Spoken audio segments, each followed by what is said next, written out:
আজি ভাৰত বন্ধ।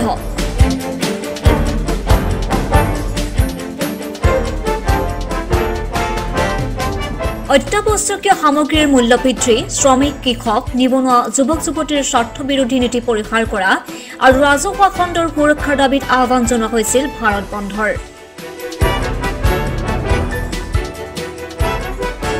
ভাৰত বন্ধ সফল কৰিবলৈ টিহুত দেশজোৰা সাধাৰণ ধৰ্মঘটৰ প্ৰতিবাদ।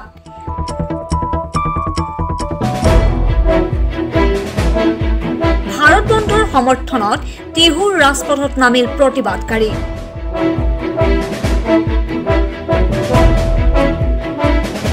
টিহুৰ ব্যৱসায় প্ৰতিষ্ঠান বন্ধ থকাৰ লগতে টিহু ফিডাৰ পথ অৱৰোধ কৰি প্ৰতিবাদ সাব্যস্ত কৰে।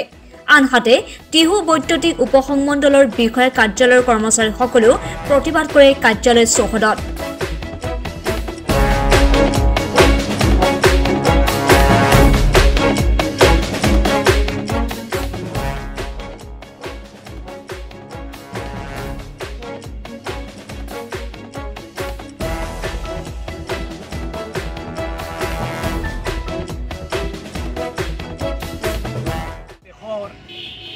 एगारटा केंद्रीय ट्रेड यूनियन बीजेपी লগত সংগ থকা BMSক বাদ দি 11টা কেন্দ্ৰীয় ট্ৰেড ইউনিয়ন 50টাৰো অধিক কৰ্মচাৰী ফেডাৰেশ্যন এই বিজেপি চৰকাৰৰ এই শ্ৰমিক, কৃষক, যুৱক যুৱতীৰ স্বাৰ্থ বিৰোধী নীতি প্ৰত্যাহাৰৰ দাবীত সাম্প্ৰদায়িকতাবাদৰ বিৰুদ্ধে মূল্য বৃদ্ধি নিয়ন্ত্ৰণ কৰাৰ বাবে আৰু আমাৰ দেশত যি ৰাজহুৱা সম্পদবোৰ এটাৰ পিছত এটা গৈ পুঁজিপতি হাতত বিক্ৰী কৰি আছে ইয়াৰ বিৰুদ্ধে গোটেই দেশজুৰি আজি সৰ্বাত্মক ধৰ্মঘটৰ আহ্বান জনাইছে। এই ধৰ্মঘটৰ প্ৰতি লক্ষ্য ৰাখি ইয়াতে কৃষক সংগঠন, যুৱ সংগঠন এইসকলে সমৰ্থন জনাইছে আৰু আজি আমাৰ টিহুতো সেই ধৰ্মঘটৰ প্ৰতি লক্ষ্য ৰাখি গোটেই বেংক হওক, দোকান পাহাৰ হওক, বিভিন্ন অনুষ্ঠান প্ৰতিষ্ঠান আজি বন্ধ ৰখা হৈছে।